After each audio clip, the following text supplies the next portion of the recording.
ములుగు జిల్లా తాడోయి మండలం నార్లాపూర్ గ్రామంలో పుట్ట మహేష్ అనే వ్యక్తి పిడుగుపాటుతో మరణించడం జరిగింది. ఆ కుటుంబానికి 25 లక్షల రూపాయలను ఎక్స్గ్రేషియా ప్రకటించాలని ప్రభుత్వాన్ని మేము డిమాండ్ చేస్తున్నాం.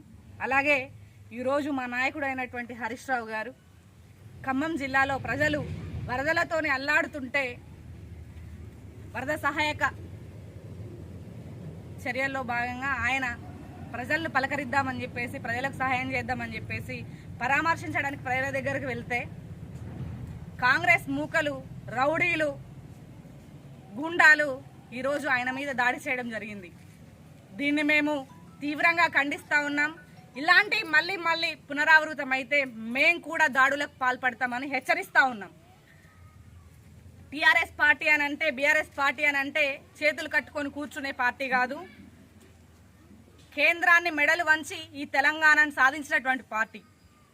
ఎన్నోసార్లు పదవులని ఇట్లా రాజీనామా చేసి పడేసి తెలంగాణ కోసం ఉద్యమించినటువంటి పార్టీ.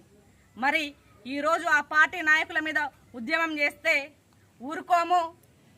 మీరు గనక మీకు చిత్తశుద్ధి ఉంటే మీ మంత్రులు ఏమని మాట్లాడతారు, అధికార పార్టీ మంత్రులు ఏమని మాట్లాడతారు, మాకు చేత కాలేదు, అక్కడి నుంచి హెలికాప్టర్ రాలేదు, ఇక్కడ నుంచి హెలికాప్టర్ రాలేదు, మేము ప్రయత్నం చేసినాం కానీ మా వల్ల కాలేదంటే మాకు చేత కాలేదని మీరు చెప్తున్నారు. మా పార్టీకి చేతనైంది మేము చేస్తున్నాం, సహాయం చేస్తున్నాం.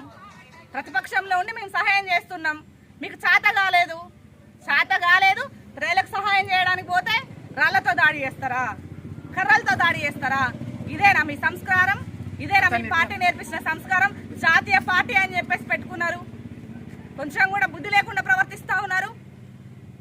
మీరు దాడులకు కాదు సిద్ధపడాల్సింది, ప్రజల సమస్యలు పరిష్కరించడం కోసం మీ సమయాన్ని కేటాయించండి. కానీ ప్రజలకు సాయం చేసే వాళ్ళ మీద దాడులకు చేయడానికి కాదు మీ సమయాన్ని కేటాయించాల్సిందని హెచ్చరిస్తూ జై తెలంగాణ.